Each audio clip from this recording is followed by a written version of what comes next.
Bismillahirrahmanirrahim. Assalamualaikum warahmatullahi wabarakatuh. Berita Al-Hijrah 29 Jamadil Awal 3 Januari. Bersama saya Al-Muhsin Muhammad Nur dan berikut tajuk utama malam ini. Mangsa banjir di Johor meningkat.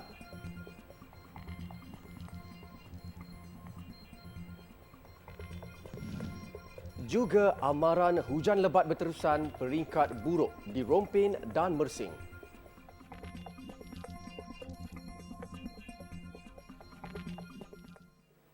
Jumlah mangsa banjir di Johor meningkat kepada 4,562 orang berbanding 3,841 mangsa pada jam 8 pagi tadi. Batu Pahat menjadi daerah ketujuh dan terbaharu terjejas banjir di negeri ini apabila 42 mangsa daripada 11 keluarga dipindahkan ke Pusat Pemindahan Sementara PPS Balai Raya Kampung Haji Kamisan tengah hari tadi.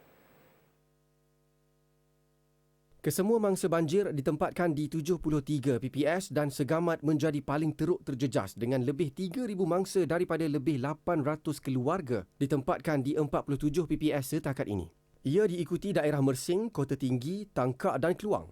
Mangsa banjir paling ramai adalah di PPS SK Kampung Tenang segamat 502 mangsa daripada 157 keluarga, SJKC Tahkang di segamat dengan 319 mangsa daripada 85 keluarga, diikuti SK Batu Anam segamat 256 mangsa daripada 70 keluarga, manakala Johor Bahru merekodkan 2 mangsa banjir daripada 1 keluarga yang ditempatkan di PPS Dewan Raya Sungai Tiram.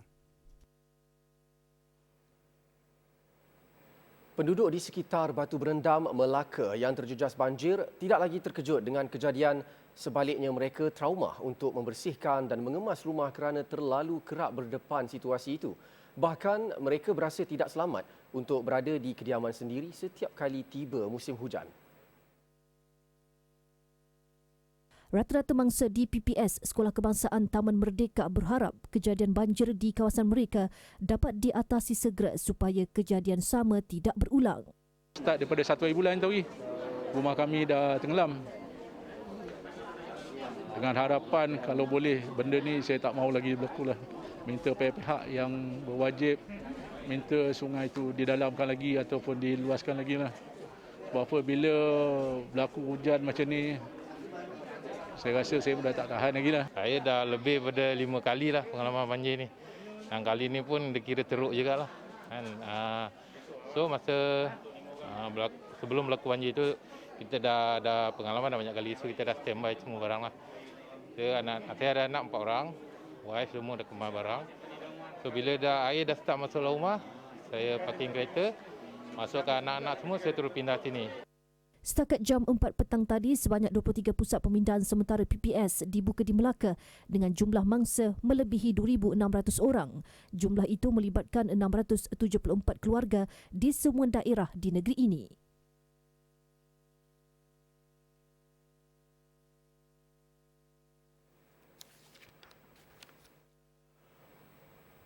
Beberapa sungai utama kini melepasi paras bahaya menyebabkan lebih ramai mangsa dipindahkan di negeri itu. Mengikut data Sekretariat Jawatan Kuasa Pengurusan Bencana Negeri Melaka, setakat petang tadi, seramai 2,621 mangsa dipindahkan ke 23 Pusat Pemindahan Sementara PPS. PPS itu dibuka selepas 9 kawasan penduduk terjejas iaitu Kampung Parit Penghulu Benteng, Kampung Lancang, Kampung Tersusun Ramajaya, Kampung Tasik dan Kampung Cincin. Turut terjejas penduduk di kawasan Johong dan Cenderah yang turut terkesan dengan bencana itu. Pengarah Angkatan Pertahanan Awam Malaysia APM Melaka, Lieutenant Colonel Cuthbert John Martin Quadra berkata, jumlah itu membabitkan 674 keluarga di semua daerah di negeri terbabit. Daerah Jasin juga semakin memburuk susulan sebuah lagi PPS dibuka, menjadikan 4 PPS keseluruhan setakat pagi ini. Di daerah Melaka Tengah masih mencatatkan jumlah mangsa teramai iaitu 1,418 mangsa yang melibatkan 9 kawasan perumahan dan angka itu juga dijangka akan meningkat. Sementara itu, Jabatan Pengairan dan Saliran JPS Malaysia dalam kenyataannya memaklumkan antara sungai yang dikesan melepasi paras bahaya ialah Sungai Melaka di Batu Hampar Melaka Tengah, Sungai Melaka di Melaka Pindah Alur Gajah dan Sungai Kesang di Teluk Rimba Jasin. Baik, untuk perkembangan banjir di Melaka, kita bersama wakil TV Al-Hijrah di sana, Syuhada Kadir. Silakan, Syuhada. Baik, terima kasih. Baik, apa yang saya boleh kongsikan berkaitan suasana banjir ataupun situasi banjir di negeri Melaka ketika ini.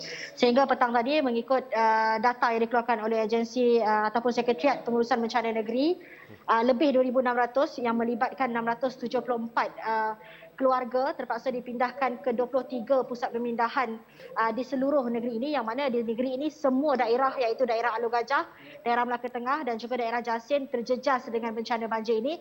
Yang mana jika hendak dibandingkan dengan pada kejadian yang bermula sejak hari Jumaat malam lalu, hanya daerah Alor Gajah pada Jumaat malam dan sebelah Sabtu pagi itu hanya daerah Alor Gajah yang mencatatkan angka mangsa banjir yang berlaku peningkatan air secara mendadak, tetapi sehingga hari ini kesemua daerah ini merekodkan mangsa banjir yang terpaksa dipindahkan ke 23 pusat pemindahan.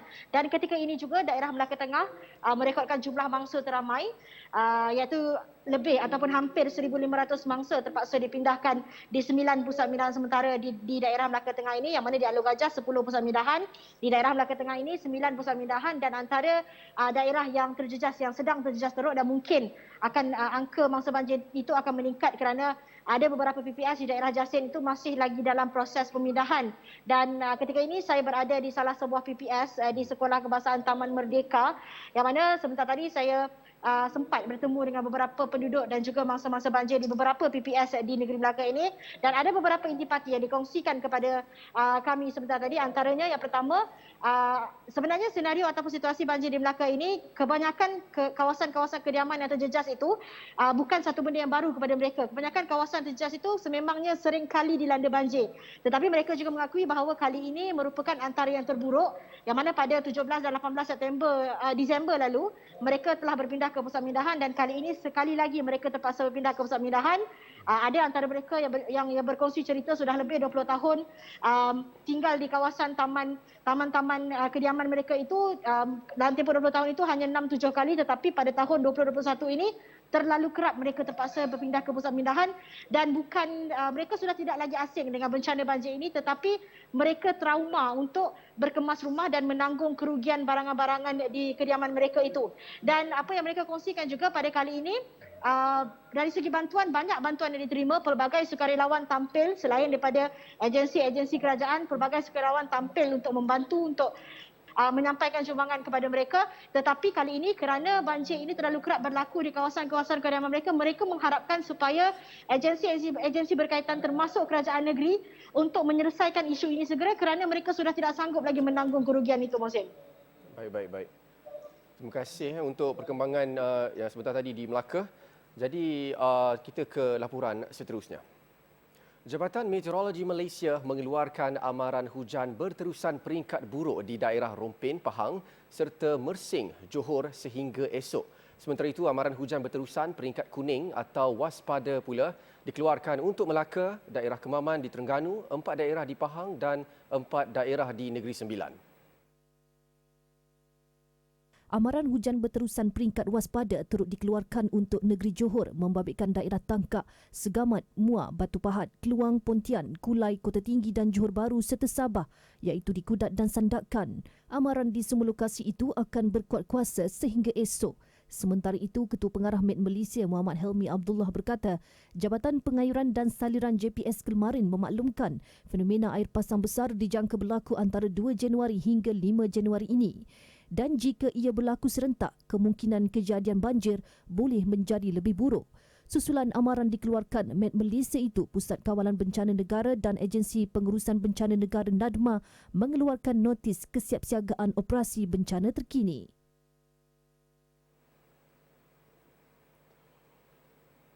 60 pegawai dan 1,123 anggota Angkatan Tentera Malaysia ATM sudah digerakkan ke negeri terjejas banjir menerusi Ops Murni ATM. Menteri Kanan Pertahanan Datuk Seri Hishamuddin Tun Hussein berkata pasukan yang diletakkan dalam keadaan bersiap siaga sebelum ini ditempatkan di 7 daerah di Johor, antaranya Tangkak, Segamat, Kota Tinggi, Keluang dan Mersing. Keutamaan ATM dalam persiapan kita ialah untuk memikirkan bagaimana nak memindahkan mangsa-mangsa banjir sekiranya nauzubillah ianya berlaku. Dan itu merupakan prioriti dan keutamaan kita untuk menyelamatkan.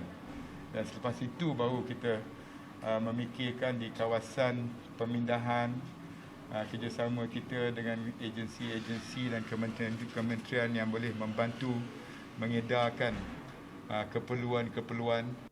Operasi turut diperkasa dengan penglibatan 190 aset seperti bot, enjin bot, truk 7 tan, truk 3 tan dan ambulan medan.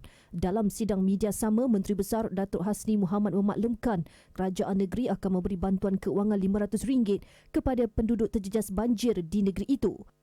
Yang penting kepada negeri ialah untuk kita memastikan supaya arahan yang diturunkan dan juga koordinasi antara jabatan-jabatan dan agensi-agensi ini dapat dipermudahkan. Bantuan-bantuan dapat sampai tepat pada masa.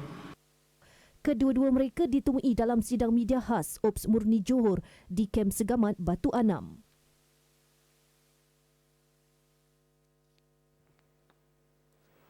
Jabatan Pengairan dan Saliran JPS Negeri Sembilan diarah untuk menyiasat dakwaan berhubung siren amaran banjir di kawasan berisiko tidak berfungsi. Situasi itu menyebabkan penduduk di Gemas terpaksa meninggalkan rumah sehelai sepinggang dalam kejadian banjir Sabtu lalu. Terdahulu, media melaporkan penduduk merasa kecewa dengan kegagalan sistem amaran siren sehingga menyebabkan penduduk tidak sempat menyelamatkan barangan peribadi kerana air naik terlalu pantas. Kalau hujan lebat memang tak dengar pun. Dan kita kena sedia maklum bahawa hujan ketika malam tersebut adalah terlalu lebat. Siren tu memang kalau di Ampangan sendiri pun yang berhampiran dengan rumah pun dia orang tak dengar sebab hujan yang terlalu kuat. Dan kita akan siasatlah, mungkin kita perlu kuatkan lagi ke, tambah lagi ke, bagaimana keperluan tersebut. Ketika ini, sebanyak 22 stesen siren amaran banjir dipasang di kawasan berisiko dan jumlah itu akan ditambah pada tahun ini seperti yang dirancang kerajaan negeri. Setakat jam 3 petang tadi, seramai 2,073 mangsa banjir daripada 568 keluarga direkodkan di negeri itu membabitkan 4 daerah iaitu Tampin, Kuala Pilah, Jempol dan Jelebu. Datuk Seri Aminuddin berkata demikian selepas majlis penyerahan borang 5A di Kampung Chuah, Port Dickson pagi tadi. Pada majlis itu, seramai 8 keluarga menerima borang berkenaan dan mereka dilapor telah memohon pemilikan geran pada 2011 selepas menduduki tanah kerajaan sejak tahun 70-an. 5 negeri iaitu Kelantan, Wilayah Persekutuan, Melaka, Terengganu dan Perak telah mencapai 100% pembayaran bantuan wang ihsan kepada Ketua Isi Rumah KIR yang terkesan banjir. Perdana Menteri Datuk Seri Ismail Sabri Yaakob berkata Pahang pula mencapai 65.5%, Negeri Sembilan 82.7% dan Selangor 47.6%. Tambah Datuk Seri Ismail, bagi mempermudahkan urusan agihan BWI agar lebih cepat dan efektif, Unit Penyelarasan Pelaksanaan ICU telah menubuhkan Pusat Kawalan Komunikasi dengan pemantau harian dibuat secara langsung bermula 27 Disember 2021. Jelasnya, bantuan telah berjaya diagihkan dalam tempoh 10 hari selepas mangsa terkesan banjir berbanding 3 hingga 6 bulan sebelum ini. Sementara itu, daripada 51 kematian akibat bencana banjir yang direkodkan Polis Diraja Malaysia PDRM sehingga 2 Januari 2022, seramai 38 waris mangsa telah pun menerima BWI pengurusan kematian.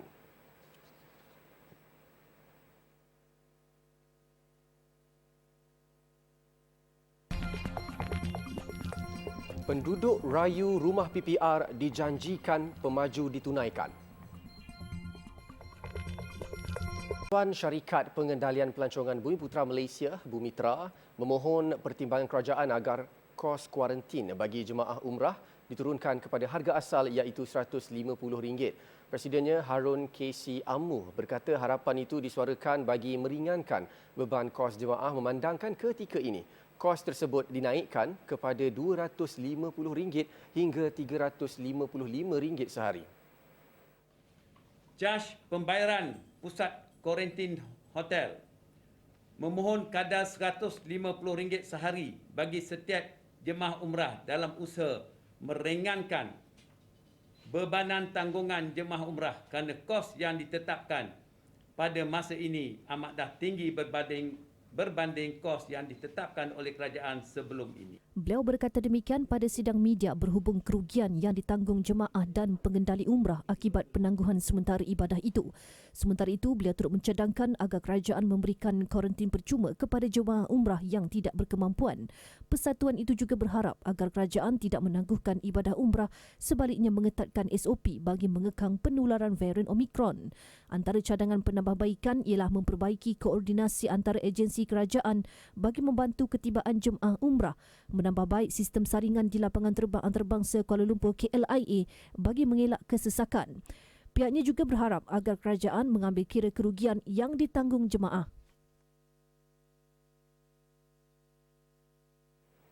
$59 keluarga yang mendiami 2 kampung lama Alustar merayu agar kerajaan membantu mereka untuk mendapatkan rumah program perumahan rakyat PPR yang dijanjikan. Mereka yang mendiami Kampung Teluk dan Kampung Kilat sebelum ini bersetuju berpindah pada 2014 bagi memberi laluan pembinaan PPR Kota Star yang siap dibina pada 2019. Menurut Wakil Penduduk Zaleha Muhammad Maidin, ketika proses pemindahan, penduduk sudah menandatangani dokumen persetujuan bagi membeli rumah PPR berkenaan pada harga RM35,000 berdasarkan penilaian tapak rumah lama yang dirobohkan. PPR Kota Star siap pada 2019 dan difahamkan ia telah diduduki tahun lalu. Namun mereka tidak mendapat rumah seperti dijanjikan dahulu. Perjanjian ni hanya 3 tahun saja duduk di luar.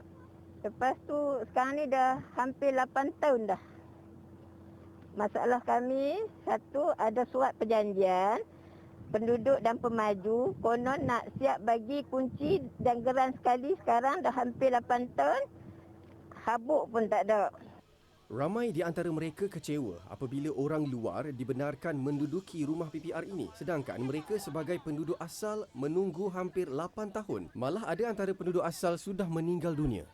Baru-baru ini pula mereka diminta untuk mengisi borang permohonan rumah PPR di bawah Kementerian Perumahan dan Kerajaan Tempatan KPKT, sedangkan mereka sudah dijanjikannya sejak 2014. Daripada buka permohonan tu, tiba-tiba orang lain yang dapat dulu.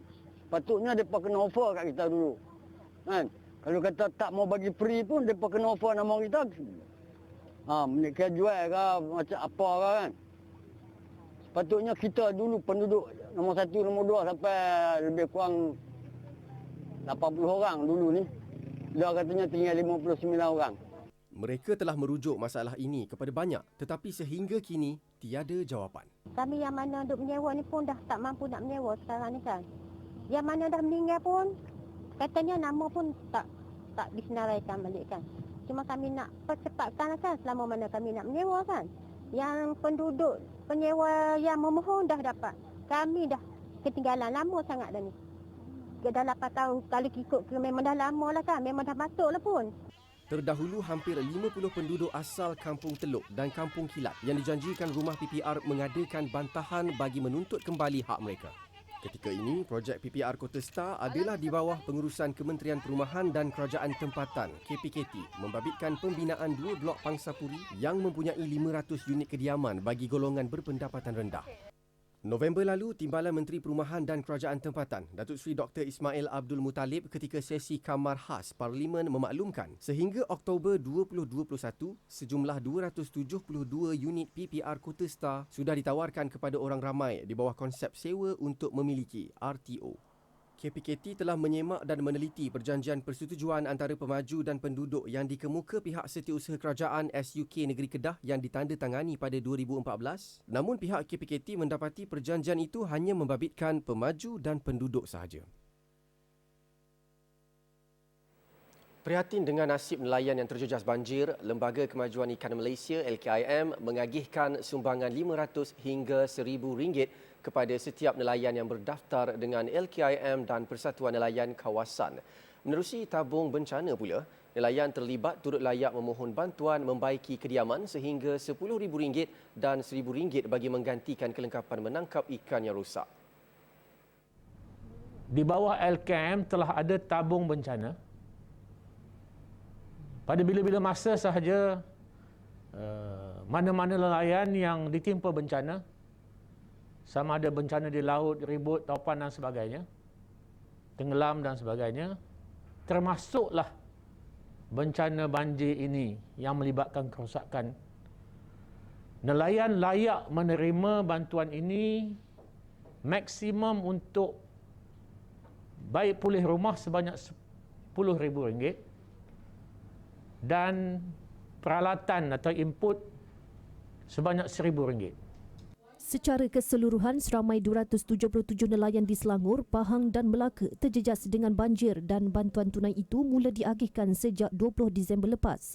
Bagi kaki tangan LKIM pula, mereka masing-masing menerima sumbangan one-off berjumlah RM2,000. Beliau berkata demikian dalam sidang media selepas program ziarah kasih pasca banjir di pejabat LKIM Pahang dekat Kuantan. Sementara itu, Syed Abu Husin memaklumkan pihaknya bersama Kementerian Pertanian dan Industri Makanan MAFI sedang mengenal pasti lokasi bagi program jualan barangan basah dengan potongan harga sebanyak 30% kepada pengguna terutama di kawasan terjejas banjir. Kementerian Pembangunan Usahawan dan Koperasi MEDEK memberi moratorium kepada usahawan perusahaan mikro, kecil dan sederhana PMKS di bawah biayaannya yang terjejas banjir baru-baru ini. Inisiatif itu membabitkan Bank Rakyat, Perbadanan Usahawan Nasional Berhad PUNB, SME Bank dan SME Corp. Menterinya Tan Sri Noh Omar dalam satu kenyataan berkata inisiatif itu bertujuan membantu usahawan yang terkesan dengan bencana itu dan memerlukan masa untuk kembali beroperasi seperti biasa. Bank Rakyat memberi penangguhan selama 6 bulan kepada peminjam yang terkesan dengan banjir, membabitkan pembiayaan peribadi AI, pembiayaan perumahan AI, pembiayaan kenderaan AI, sewa beli kenderaan AI, pembiayaan pendidikan AI, pembiayaan mikro AI dan penangguhan bayaran keuntungan bagi pajak gadai AI. Perbadanan Usahawan Nasional Berhad PUNB juga memberi moratorium selama 6 bulan bergantung pada tahap kesan banjir dihadapi usahawan. Manakala SME Bank memberi pengecualian sewaan selama 2 bulan kepada penyewa di Kompleks Perniagaan Usahawan SME Bank yang terjejas banjir. Beliau berkata SME Bank turut menawarkan penjadualan semula kepada semua usahawan terkesan dengan banjir dan menawarkan dana pemulihan bencana dengan jumlah pembiayaan sehingga RM500,000 dengan 6 bulan moratorium. Selain itu, SME Corp menawarkan 3 pakej pembiayaan iaitu pembiayaan pembaharuan PKS, pinjaman mudah untuk PKS dan dana kecemasan PKS kepada semua PKS yang terjejas banjir.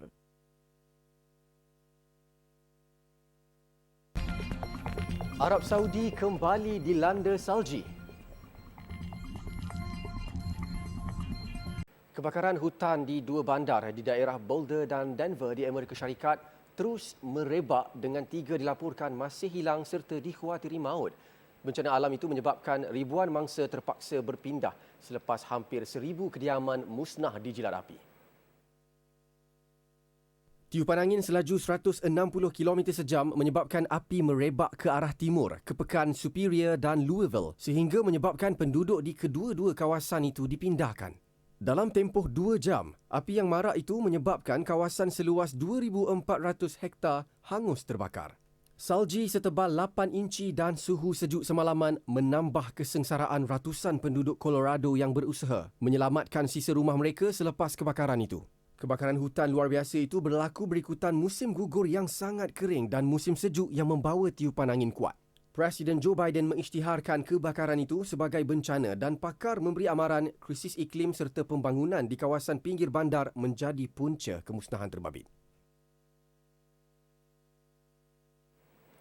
Jabal Al-Lawz, Tabuk di Arab Saudi diseliputi salji sejak awal pagi Sabtu lalu.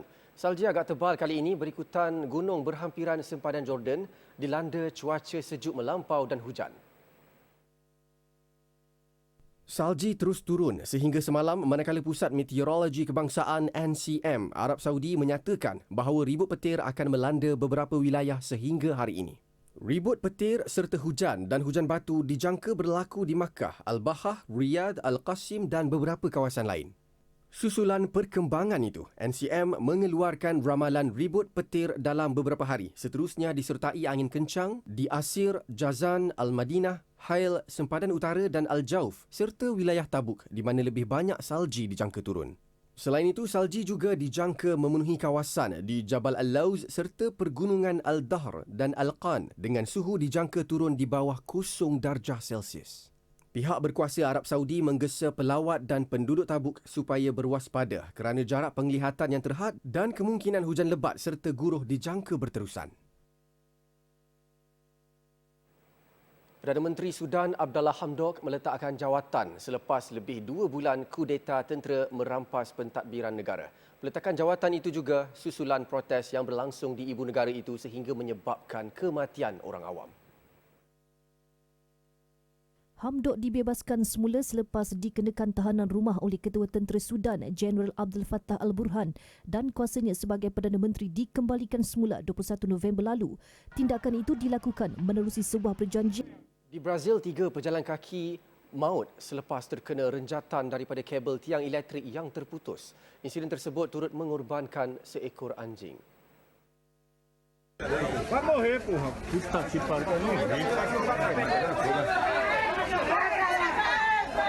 Menurut rakaman video yang tular, orang ramai menjerit bagi menghalang anjing tersebut daripada melalui kawasan itu. Namun anjing tersebut telah terpijak kabel elektrik berkenaan dan terkena renjatan.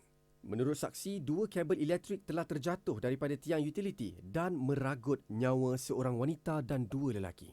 Syarikat kuasa Neonergia Pernambuco yang bertanggungjawab membekalkan elektrik di kawasan berkenaan sedang menyiasat perkara tersebut dengan penglibatan pihak berkuasa tempatan.